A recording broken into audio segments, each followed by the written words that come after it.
Conheça para crer, creia para viver. Duas frases compondo um título que expressa bem a mensagem do quarto evangelho, Evangelho segundo o apóstolo João. Temos atravessado a grande parte desse evangelho, meditando nele. Vamos continuar nesta semana, ou neste domingo. Hoje, focando no capítulo 20, do verso 19 ao verso 23. Eis o nosso texto para esta noite, a porção da palavra de Deus para o seu coração. É bom lembrar, nós encontramos já para o fim do livro, no capítulo 20, no verso 30 e 31, as seguintes palavras: Jesus realizou na presença dos seus discípulos muitos outros sinais miraculosos que não estão registrados neste livro, mas estes foram escritos para que vocês creiam que Jesus é o Cristo, o Filho de Deus, e crendo, tenham vida em seu nome. Aí está, o livro foi escrito para nos informar, através desses sinais selecionados, quem Jesus Cristo é. Então podemos conhecê-lo, e conhecendo pudéssemos crer, e crendo encontrarmos vida, vida em seu nome.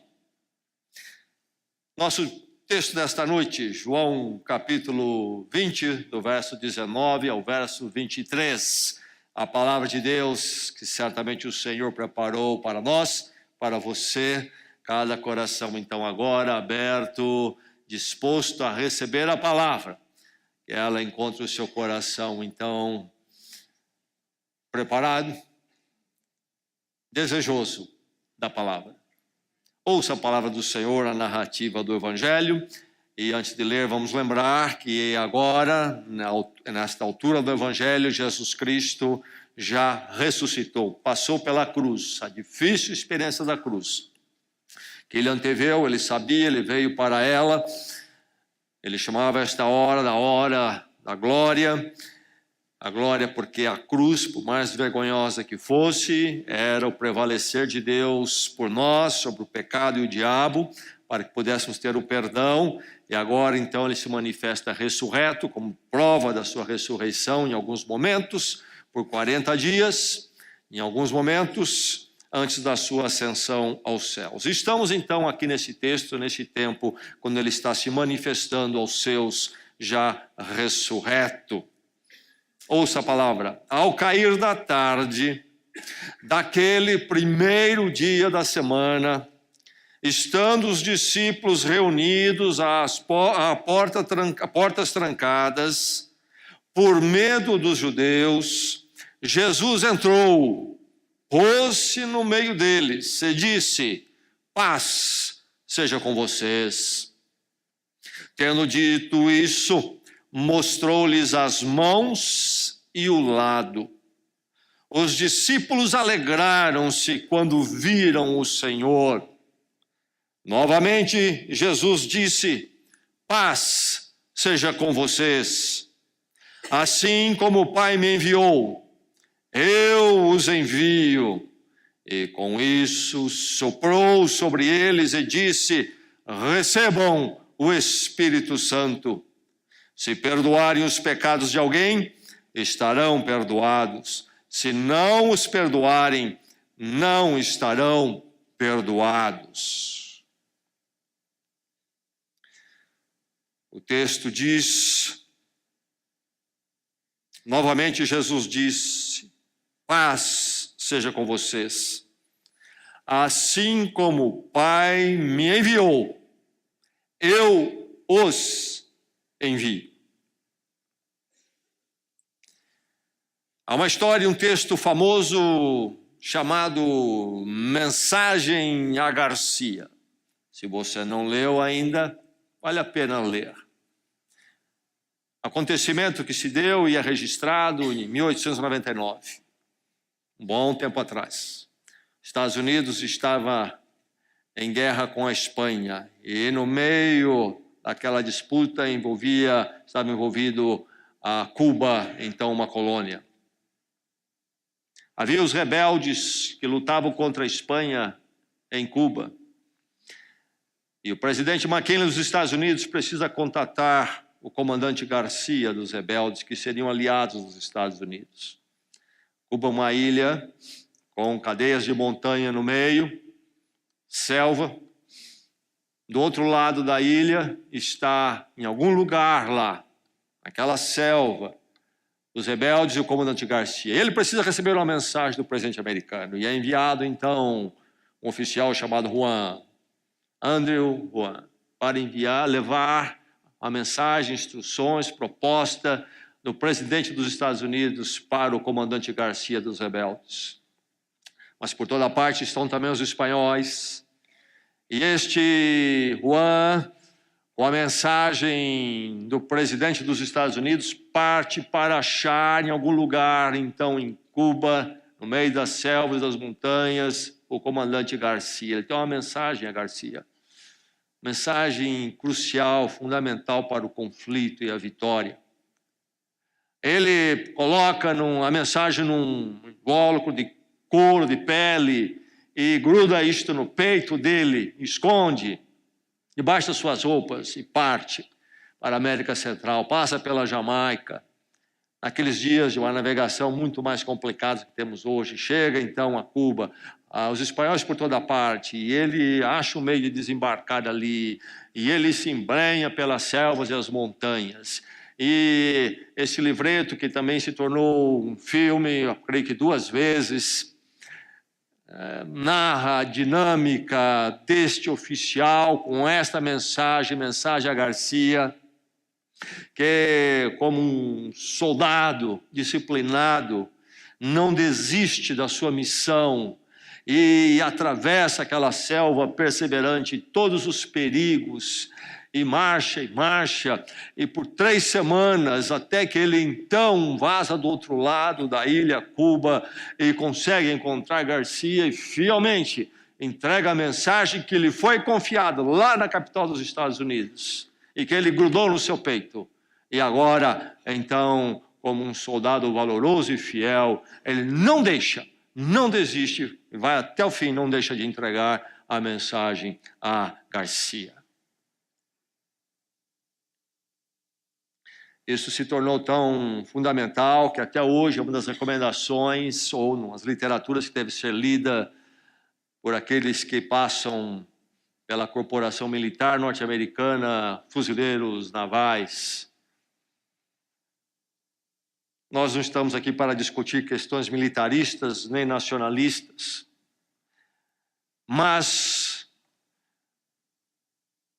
de forma muito semelhante, fazendo um paralelo, você também tem uma mensagem a Garcia. Você também deve ser um Juan, este que levou essa mensagem.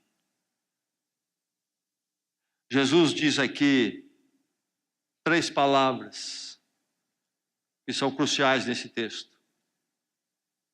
Eu os envio.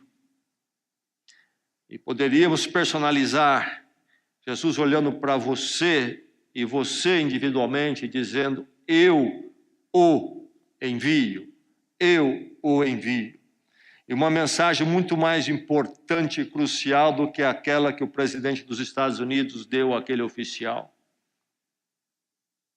E uma mensagem que precisa ser entregue a uma pessoa e pessoas que têm necessidade dela de uma forma também muito mais crucial e fundamental do que o comandante Garcia tinha.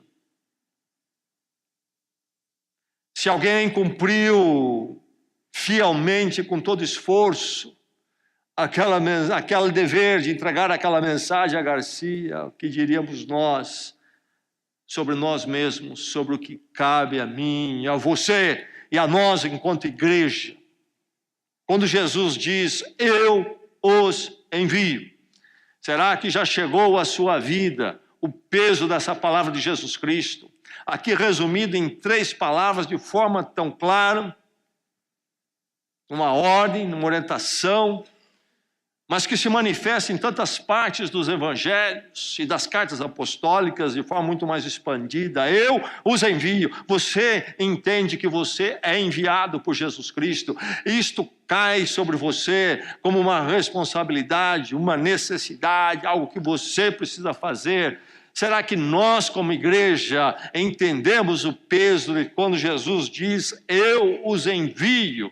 Ou nós estamos olhando para os lados e achando que nós somos convidados para simplesmente ficar num parque de diversões? Ou nós temos uma missão crucial quando Jesus diz, eu os envio? É importante nesta noite ouvirmos a palavra do Senhor, que chega a mim e a você, renovando a nós esta comissão que nos é entregue. Há sobre nós um grande dever, uma necessidade. Eu os envio.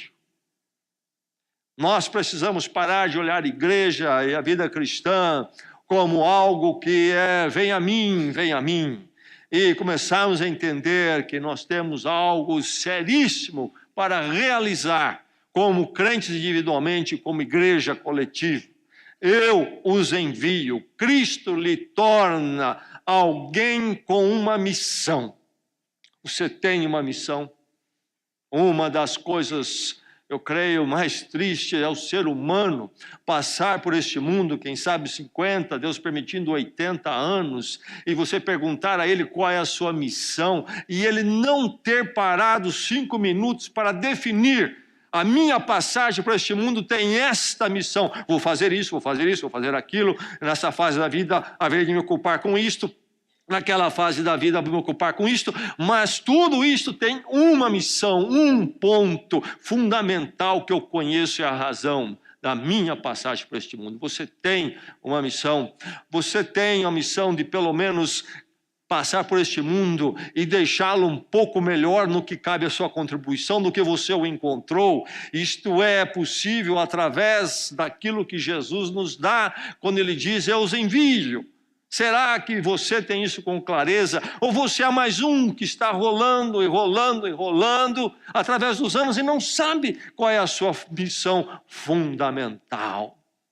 Como é triste e vazia a vida sem a missão. Nesse momento mesmo, as pessoas estão aí fora, um indo daqui para lá, outro vegetando na frente da televisão, correndo, se agitando, como bichos à volta de uma lâmpada acesa, ali mosquitos voando e voando, estão aí gravitando, não sabem qual é a sua missão, não tem, e se tem, é uma missão que não vale a pena a vida. Mas não é assim para a vida da Igreja de Jesus Cristo, nem para a sua vida. Graças a Deus por isso. Você tem uma missão sublime, Jesus Cristo deu. Cristo lhe torna alguém com uma missão. Você entra no seu ambiente de trabalho, você sai do seu ambiente de trabalho, volta do seu ambiente de trabalho e você é um homem com uma missão lá dentro. Você entra na sua casa, no seu lar, você se relaciona com a sua esposa, com seus filhos, você é um homem, uma mulher com uma missão. Você anda pela vizinhança, você é um homem, uma mulher com a missão. Você entra no meio da sua parentela, você não é mais um ali, entre eles estão lá como mosquitos voando em volta de uma lâmpada. Não, você não está lá também girando, você tem uma missão. Cristo lhe torna alguém com uma missão. Há uma razão que vale a pena a vida, que é fundamental, uma responsabilidade, um peso, mas um privilégio. Cristo lhe torna alguém com a missão. É você, uma pessoa com missão. Você recebeu de Jesus Cristo a missão. Cristo lhe torna alguém com uma missão. Nossa igreja recebeu, sente esse peso ou não. Cristo lhe torna alguém com uma missão de anunciar a reconciliação com Deus. Que missão é esta? Que missão é essa que está sobre mim, sobre você, de anunciar a reconciliação com Deus? Nesse texto aqui nós temos um verso que deve ter chamado a sua atenção e que incomoda. É o verso que diz, se perdoarem os pecados de alguém, estarão perdoados. Se não os perdoarem, não estarão perdoados. O que é que Jesus quer dizer com isto aqui? Temos aqui algumas frases num verso. Vamos encontrar paralelo em Mateus 16, Mateus 18, quando Jesus fala sobre como a igreja deve lidar com o pecado. O que é que ele está dizendo aqui?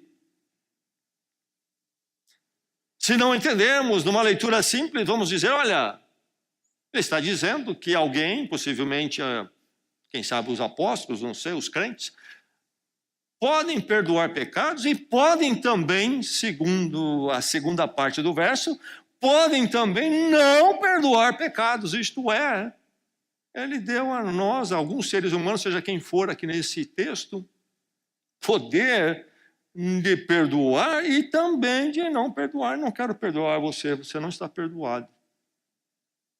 Seria isto? Olha, precisamos entender isto à luz do Evangelho todo, a mensagem do Evangelho, inclusive no contexto onde Jesus diz, eu os envio, eu os envio.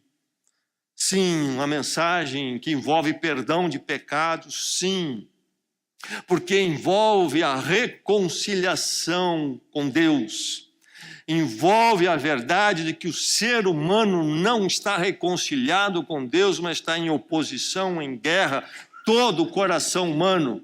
Aquele homem de uma vida social mais correta e aceitável não está reconciliado com Deus. E aquele pior, socialmente falando, criminoso, quem sabe, também não está.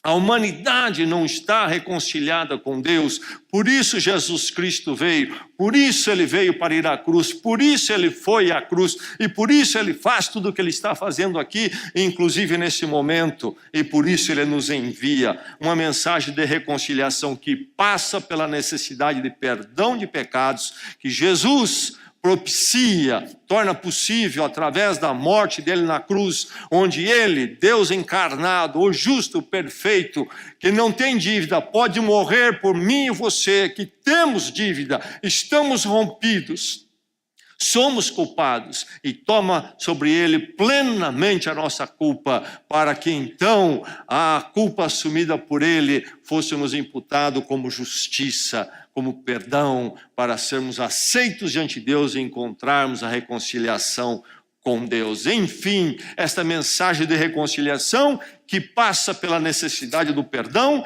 mediado pela cruz. Mas ele fala sobre se vocês perdoarem os pecados, se vocês não perdoarem os pecados, quem são esses? Bem, aqui, em particular, entendemos que ele está com um grupo de apóstolos. Ele tinha 12, um era Judas, traiu e abandonou o grupo, ali antes da morte de Jesus Cristo, 3 dias antes deste dia. Judas não está, seriam 11. Mas lendo os próximos versos, que não lemos esta noite, devemos ler na semana que vem, sabemos que também faltava um, Tomé. Tomé não estava ali. Jesus estaria falando aos apóstolos, mas falta um. Então um ficou de fora do que ele falou aqui. Mas mesmo que a gente viesse assumir, olha, por implicação, envolvia Tomé, etc. Mas nós sabemos pelas Escrituras que os apóstolos não estão mais entre nós. Então, toda a chance de perdão foi embora. Não temos apóstolos para perdoar. A Igreja Católica difere nisso na interpretação deste verso de Mateus 16 e 18, radicalmente da interpretação evangélica, e desde a Reforma isso tem sido separado, as duas posições, mesmo por causa do entendimento sobre o que é a graça de Deus nas Escrituras. Mas a Igreja Católica, em cima desses versos, estabeleceu a doutrina do confessionário, da penitência, e daí por diante. Então o padre perdoa, o sacerdote, melhor dizendo, e assim por diante. Bem, como justificar isto? O Papa é uma figura que a Igreja Católica foi formando na história, há toda uma doutrina sobre o papado, e o torna realmente distinto de todos os outros cristãos, e muito é construído em cima do que os apóstolos eram, Mas mesmo a doutrina católica não chega a afirmar que o Papa é um dos 12 apóstolos, em capacidade igual.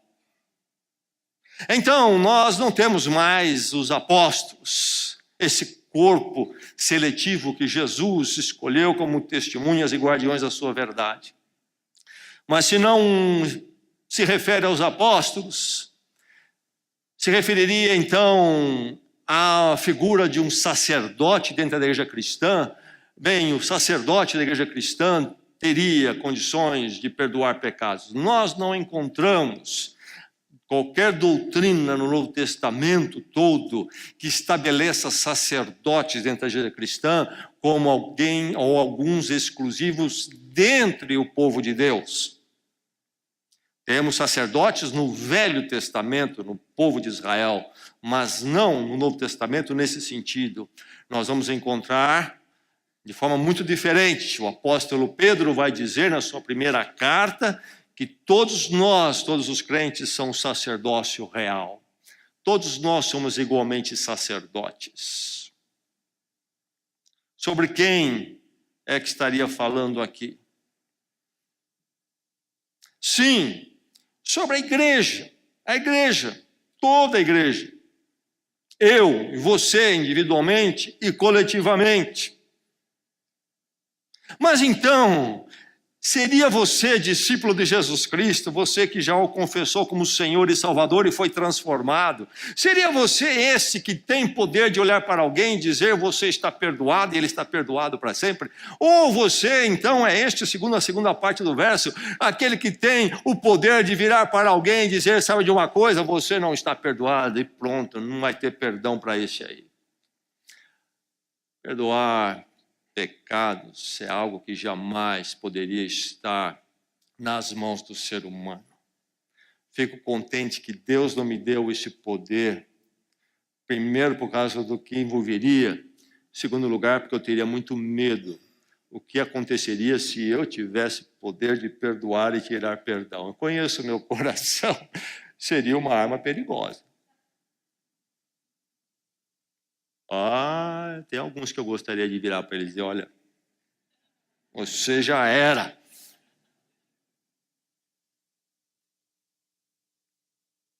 O que aqui está dizendo? Bem, não quero incomodá-los com nuances, mas eu creio que um pouquinho é necessário aqui, nós temos verbos. É que nós temos aqui, então, se perdoarem, e depois diz, se não os perdoarem. Esses dois verbos, no original no grego, têm uma força pontual e no momento. Então, se perdoarem, se não perdoarem. É um momento, uma ação ali, acontece ali. Mas o problema é o que vem depois. Porque diz, se perdoarem os pecados de alguém, estarão perdoados. E esse segundo verbo, estarão perdoados. Em primeiro lugar, eles estão na forma passiva. Não é quem está sendo o mediador do perdão que perdoa, e nem o recipiente. É dado e recebido. Além.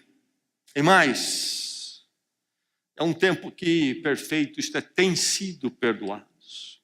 E é difícil colocar a força até nas versões, nas traduções. Então, o que é que isso quer dizer? Quer dizer que esta ação que envolve aqui a minha atividade, a sua como crente e nós como igreja, esta missão para a qual somos enviados, envolve sim a nossa ação, em alguma forma, perdão de pecados para aquele que recebe, porque dos céus é concedido a ele.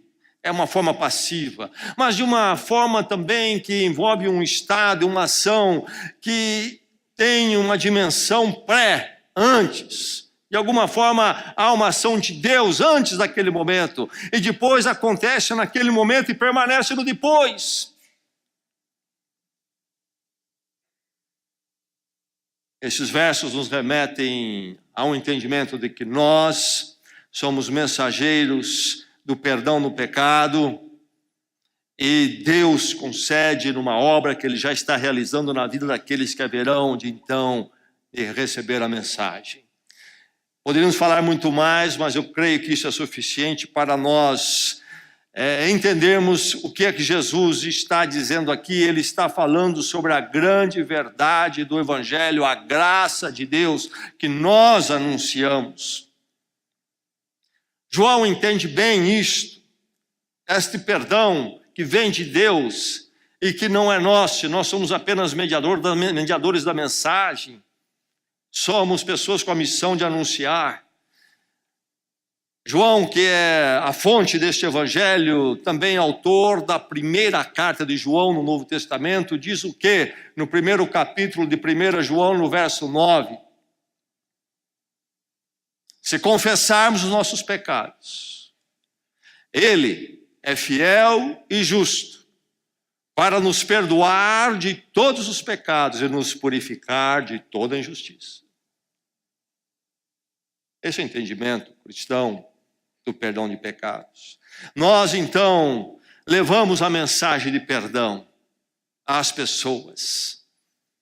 A doutrina da graça, aqui presente neste texto, porque nós temos o Cristo crucificado se manifestando. Ele mostrou as mãos, diz o texto, e mostrou o lado, perfurado pela lança do soldado na cruz, e as mãos que receberam os cravos da cruz. O Cristo que andou entre nós, homem, muito homem, ser humano, levado à cruz em nosso lugar. Aqui está ao meu lado e as minhas mãos. Morri por vocês. Mas é este Cristo agora ressurreto que se manifesta a eles. A glória de Deus passou pela vergonha da cruz, mas onde o diabo e o poder e a acusação do pecado foram vencidos. Porque Ele é aquele que é maior do que a cruz e a morte. É aquele que está ressurreto nesse instante. O evangelho da graça no poder de Deus manifestado em Jesus Cristo. E é por isso que Ele vai poder dizer, e Ele diz 2 vezes a palavra paz seja com vocês. Aí vem o conceito hebraico de paz, a palavra que nós conhecemos do português como shalom. Isto é, tudo está em ordem e inteiro na minha vida diante de Deus.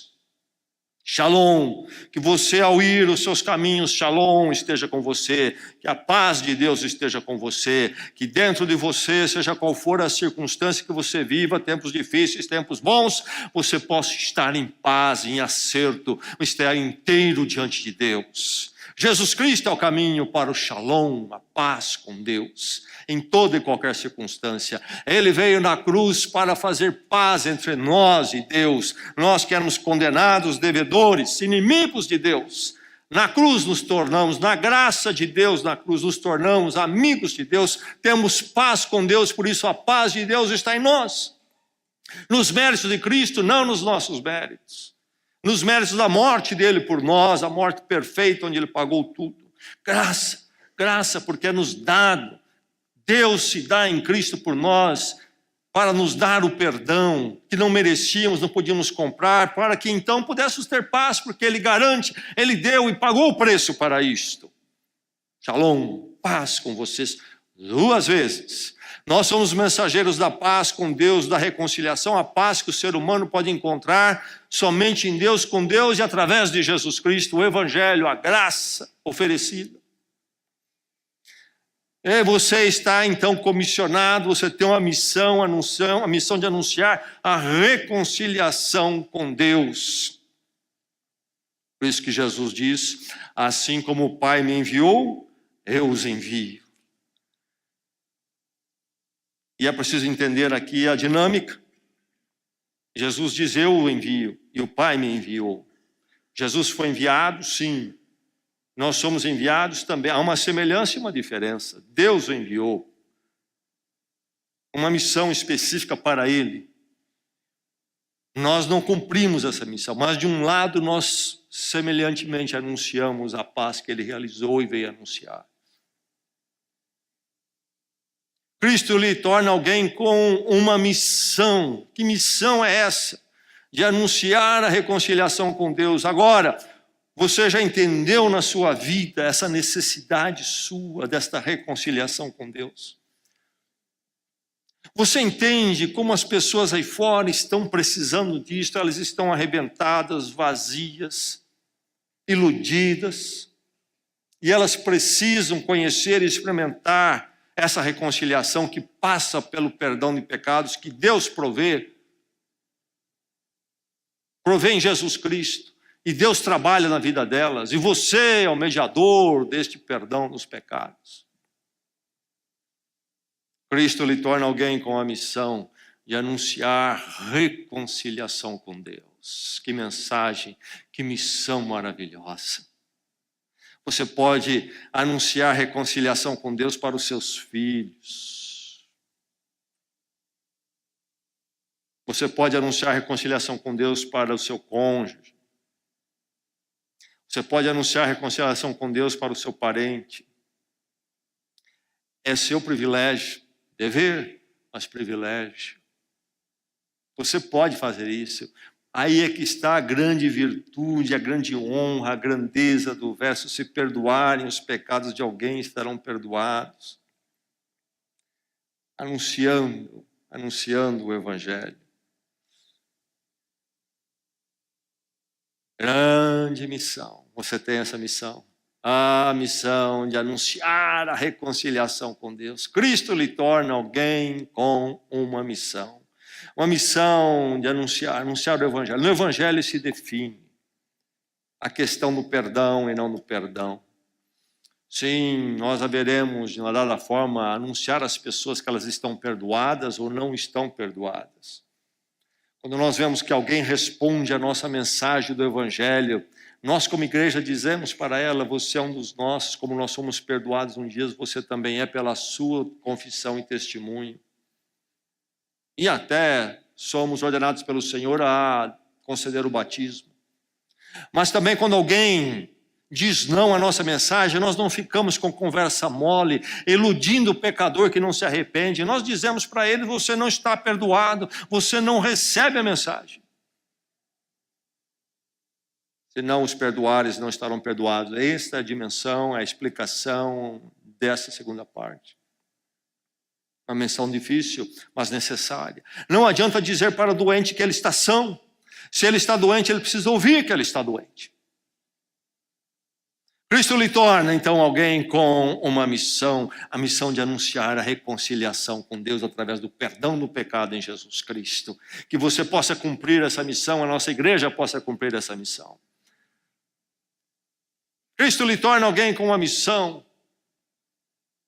na autoridade dele como ressurreto, de ressurreto. Missão maravilhosa esta. Mas quem é Jesus Cristo para nos dar essa missão? Quem é Ele para nos dizer: eu os envio? Essa grandeza tremenda, é Ele alguém que pode dizer isto ou é uma petulância, uma megalomania dele? Qual a condição, qual é a autoridade, em que base ele pode dizer isso? Ele é o ressurreto, o único da história ressurreto por si mesmo. No ministério de Jesus Cristo houve a ressurreição. Pessoas que ele levantou da morte. Mas que na verdade nem é verdadeira ressurreição, porque eles voltaram para a vida para morrer novamente. Diferente da ressurreição de Jesus em duas medidas. Primeiro, a ressurreição de Jesus é ele aplicando a si mesmo. Segundo, para jamais morrer novamente. Vivo eternamente, em poder e glória. Diz o texto aqui que é o primeiro dia da semana, à tarde. E eles estão reunidos, em porta fechada, temerosos. De manhã cedo, madrugada, alguns deles constataram o túmulo vazio, mas não viram Jesus Cristo. Somente Maria, uma mulher, chegou a ver Jesus perto do túmulo, ressurreto. Eles não. E agora Jesus aparece a eles no meio daquela reunião íntima, temerosa, escondidos ali. Jesus se manifesta. Olha as minhas mãos, olha o meu lado. Tremendo. É o Senhor. É, inclusive, esse que passou pela cruz. Mas não é aquele mais. É e não é. O corpo de Cristo ressurreto é essa dimensão misteriosa que rompe com o que nós conhecemos. Só conhecemos esta. Uma dimensão de pessoas e corpo, inclusive, perecível, falível. A Bíblia nos fala da ressurreição neste corpo misterioso. E aqui Jesus é o primeiro, é a primícia. Sim, é Ele, inclusive nos sinais da morte. Ao mesmo tempo, não é como era Ele antes, porque Ele é o ressurreto agora. É aquele que passou pela morte, mas venceu a morte para nunca mais voltar à morte. E fez isso pelo seu próprio poder. É esse quem diz, eu os envio. Meu irmão, minha irmã, você não é enviado pela igreja e nem por um líder religioso. Você é enviado pelo Senhor Jesus Cristo, vitorioso sobre a morte, que vive eternamente em poder e glória. É um privilégio e você vai debaixo de uma grande autoridade, ou melhor, a maior autoridade que se conhece. É o primeiro dia, é o domingo, é o dia da ressurreição.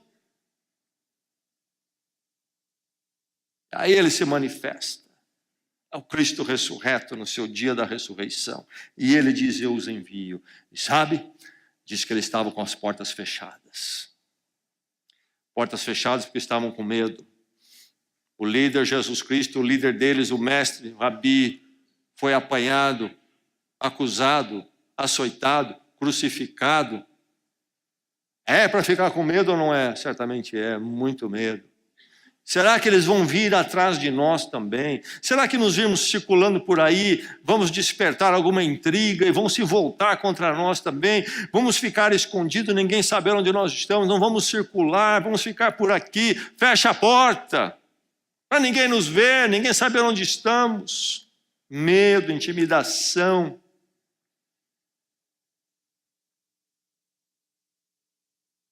Esconde-os do mundo. Talvez até impede que alguém entre, mas não Jesus Cristo. De alguma forma, Jesus entra naquele ambiente fechado. É o Cristo ressurreto, não mais preso às limitações do Cristo humilhado que andou entre nós, quando se fez homem como nós, mas agora ressurreto com poder absoluto. Não há porta fechada que possa segurar Jesus Cristo. É esse Jesus que diz, eu os envio, é maravilhoso saber isso, que Cristo me envia, me torna alguém com uma missão, porque eu vou na missão, na autoridade do Cristo ressurreto, eu vou na missão daquele que porta fechada nenhuma é párea, pode parar, interromper o que ele quer fazer. Não será feito quando nós anunciamos o que nós queremos, mas aquilo que Deus quer fazer enquanto nós proclamamos e cumprimos a missão é algo que nenhum poder humano, nenhum coração humano pode resistir. Não há porta fechada que resista. Não há nenhuma limitação física, humana, que possa impedir que Jesus faça o que ele tem que fazer. E quando nós anunciamos confiados nessa autoridade, anunciamos na dependência dessa autoridade, e nós somos confiantes, porque o que Deus vai fazer, nada pode interromper. Você tem uma missão, você foi tornado por Cristo uma pessoa com uma missão neste mundo, na autoridade dele como ressurreto. Não pense que aquele sujeito mais arrogante, aquela argumentação mais articulada, é maior do que o poder de Jesus Cristo. Não pense que aquela chacota barata, quem sabe, é párea para a mensagem de Jesus Cristo. Eu, no meu pouco tempo de vida de observação, já vi pessoas que debochavam abertamente do Evangelho em serem transformados e receber o Evangelho. Já vi pessoas que tinham argumentos mil contra o Evangelho, abandonar todos esses argumentos e chegarem a receber a graça de Deus em Cristo. Já vi pessoas de caminhos mais tortos possíveis e imorais conhecerem a graça de Jesus Cristo e mudarem de posição. Aquilo que Deus vai fazer, não há poder humano para impedir. Vai na autoridade de Cristo. Lembra que quem lhe envia é aquele que é maior até que a morte e vive eternamente. Não presta atenção nos poderes humanos, nas artimanhas do mundo, nas barreiras que os homens colocam. Tudo isso cai por terra quando Deus fizer o seu plano e a sua vontade ali. Ele aplicar tem sido perdoados aquela vida. Vá na autoridade dele ressurreto. Cristo lhe torna, então, uma pessoa, alguém com uma missão neste mundo, uma missão maravilhosa. Uma missão, uma mensagem eterna, a mensagem que muda tudo, a graça de Deus, reconciliação com Deus para todos sempre. Depois que tudo se passar, a vida se for, então aquele que for reconciliado está em paz com ele aqui, depois para sempre. E na autoridade deste que é maior do que a vida e a morte. Mas Cristo lhe torna alguém com a missão no poder do Espírito Santo. É o primeiro dia. É o primeiro dia importante para o apóstolo João registrar isto. Porque isto quer dizer que aquilo que Jesus falou sobre a sua hora. E quando ele falava da hora, ele dizia: "O Pai, glorifica o teu Filho." Capítulo 17 de João. Antes da crucificação, naquela noite, quando ele conversa com seus discípulos, a conversa longa que começa no capítulo 13, e acontece o lavar dos pés, e vai ali até o capítulo 17, quando ele faz aquela oração longa, sacerdotal por nós. E ele começa a oração dizendo que: "Pai, chegou a hora, glorifica o teu Filho." A hora que ele anuncia através do Evangelho todo, vai chegar a hora, é a hora da glorificação. A hora da glorificação dele ir à cruz. A cruz não parece glória, era uma vergonha tremenda, um suplício terrível. Mas no Evangelho de João, na mensagem de Jesus Cristo, quando a hora chegar, a hora da crucificação é a hora da glória. Porque ali na cruz, Deus pisa o poder do diabo em nossas vidas, a culpa do pecado é removido. Então, Deus é glorificado na sua vitória por nós. Mas a glória envolve para João, o Evangelho de João, não somente a crucificação, mas a ressurreição. Porque somente morrer na cruz seria meio caminho andado, é fundamental. Sem a cruz nada mais teria significado para nós. Mas um Cristo que morre na cruz e fica na sepultura. Mas não, o Cristo que vai à cruz, uma cruz real, é também aquele que vem ressuscitado. É a glória de Deus por nós, Cristo ressurreto, maior do que a morte e a condenação dela. Primeiro dia, e Jesus havia dito que somente depois disto seria dado o Espírito Santo. Na conversa que ele tem com os discípulos, ali depois do capítulo 13, naquela noite na véspera da sua morte, ele promete o Consolador, o Espírito Santo, e ele diz: "Não os deixarei órfãos, enviarei outro Consolador. Eu não vou estar mais com vocês, chegará essa hora, mas aí o Espírito Santo virá, e ele vai estar com vocês, e ele vai movê-los." Chegou esta hora, primeiro dia da semana. Morreu, está ressuscitado. E aí diz o texto que ele soprou sobre os seus discípulos e disse: "Receba o Espírito Santo." O que quer dizer esse soprar? Será que ele soprou o Espírito Santo? Bem, os tradutores têm suas dificuldades, não é fácil colocar de uma língua para outra e dar sentido ao texto. Mas no original não há o sobre eles, este objeto. Apenas soprar. E depois ele dizer: receba o Espírito Santo. O sopro, na verdade, é apenas simbólico.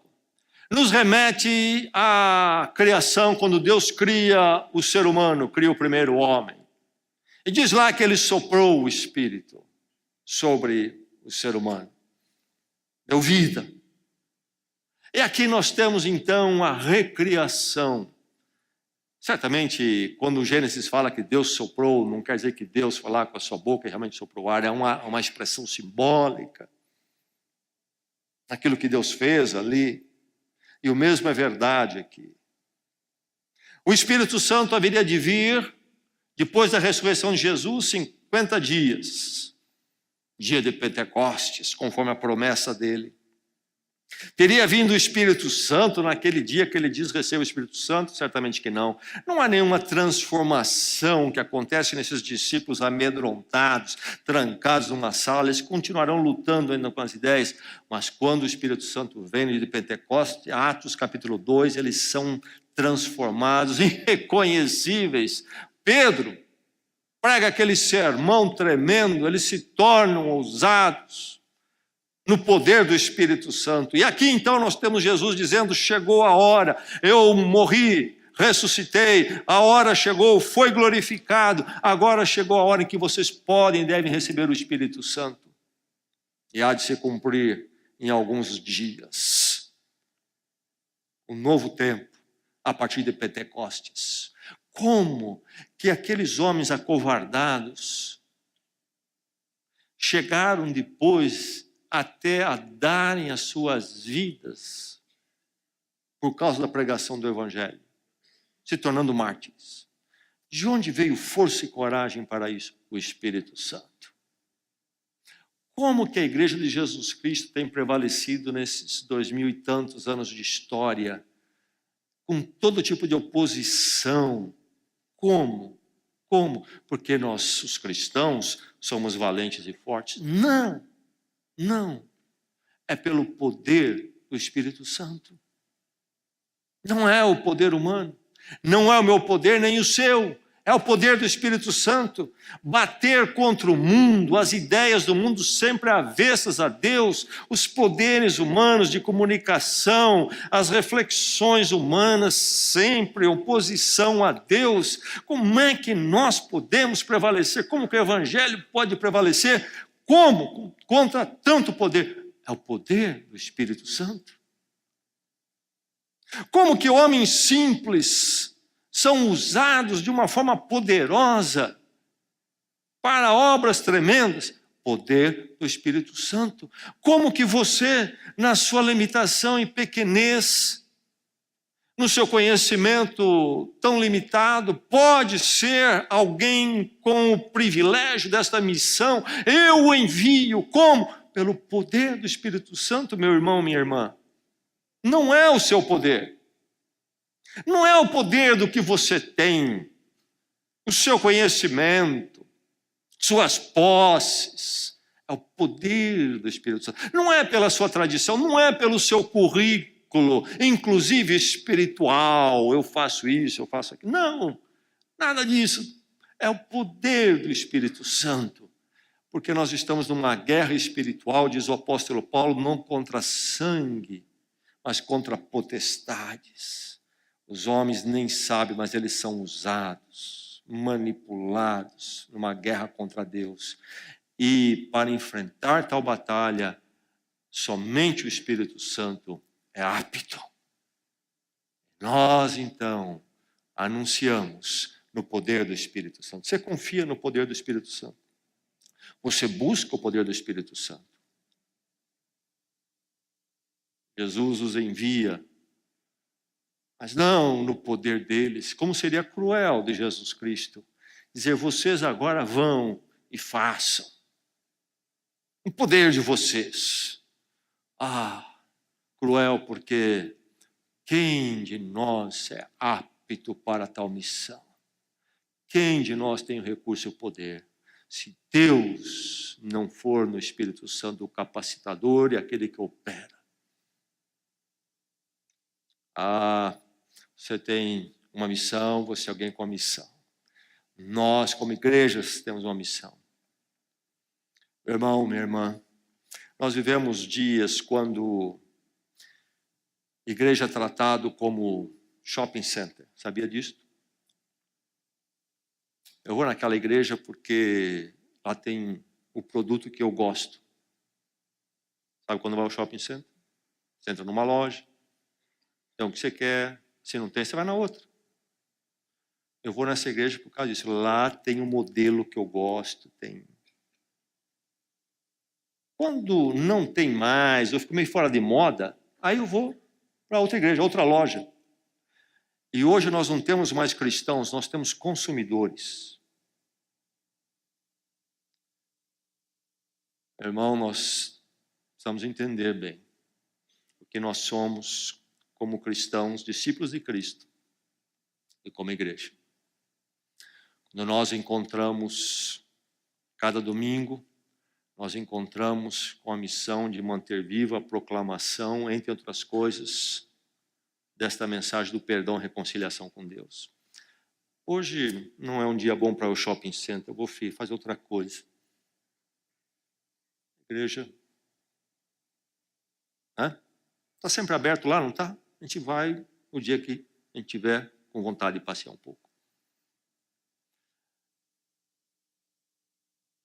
Eu vou contribuir quando compro o produto quando interessa, dá aquela coisa. Vamos entender que nós estamos aqui, nós existimos para uma missão única que ninguém mais no mundo pode fazer ou foi comissionado, tem o direito de fazer. Você está na sua individualidade, você é alguém com a missão. Lá na sua casa, no seu trabalho, não se esqueça disso. Você é enviado. Deus o enviou naquele trabalho com a missão. No seu lar também. Na sua família, seus filhos. Deus também nos envia coletivamente enquanto igreja. Nós pensamos no testemunho aqui, quando nos encontramos regularmente. A missão sendo cumprida também. Nós pensamos também, além daqui, nós temos feito algumas coisas, queremos fazer mais em enviar esta mensagem como o Senhor nos ordenou a outros lugares, ser uma igreja também missionária. Por isso nós oramos, por isso nos reunimos, nos organizamos, contribuímos para fazer a proclamação aqui, fortalecer cada um para que cada um também proclame, seja um enviado no seu lugar, onde andar lá no mundo, e também para o projeto nosso missionário, além das nossas fronteiras. É muito sério. O Senhor nos colocou aqui com a missão. E dentro da grande missão que Ele tem para o mundo todo, há essa fatia que Ele concedeu a nós aqui em Bragança. E concedeu mais particularmente a você no seu universo de vida. Você é alguém que entende isso? Você tem uma missão que o Senhor lhe deu? No mundo de trevas, rompido com Deus, culpado, no pecado, precisando de perdão, você enxerga o problema e vê como você tem uma missão tremenda, maravilhosa. Nós, como igreja, estamos entendendo isso, estamos aqui num parque de diversões. Eu os envio.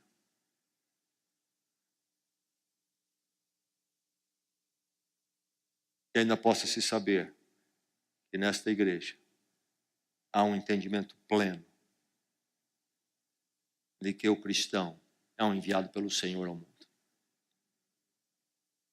E no poder do Espírito Santo, na autoridade do Cristo ressurreto, haveremos de cumprir essa missão. O mundo haverá de experimentar a libertação e o perdão. E se nós falharmos? É importante lembrarmos isto. Jesus Cristo poderia ter planejado de muitas formas o seu projeto. Quem sabe Ele poderia ter enviado anjos para anunciar. Morri na cruz, ressuscitei, Discípulos, fiquem tranquilos, os anjos vão vir e vão anunciar. Jesus, no seu plano, olha para mim, para você e diz, não, em vez de anjos, você. E as Escrituras dizem para nós que os anjos ansiariam ter esse privilégio, mas foi dado a mim e a você. Sermos mensageiros da mensagem da reconciliação, do perdão de pecados. Jesus depende de nós. Nesse sentido, sim. Mas também, no outro sentido, nós dependemos do Senhor, que nos provê o poder do Espírito Santo. E por isso, nós podemos dizer, sim, Senhor, como o profeta Isaías, envia-me a mim, o poder do Espírito Santo. Eu os envio. É você um enviado? É você um enviado? Eu estou preocupado com outras coisas. Realmente há muitas preocupações legítimas que precisam ocupar nosso coração. Mas nenhuma pode comprometer ou não ser parte de cumprirmos a missão que Cristo nos deu. Em tudo que fizermos, nós podemos ali sermos instrumentos para anunciar a reconciliação com Deus. Na forma que fazemos negócios, na forma que nos comportamos, na forma que falamos, além dos momentos quando nós falamos expressamente, claramente o Evangelho. Em tudo que somos, haveremos de brilhar a luz do Evangelho como enviados. Que privilégio, meu irmão, minha irmã. Que eu, você e esta igreja possa ser digna do chamado da comissão de Jesus Cristo, eu os envio. Vamos orar. Vamos à presença do Senhor.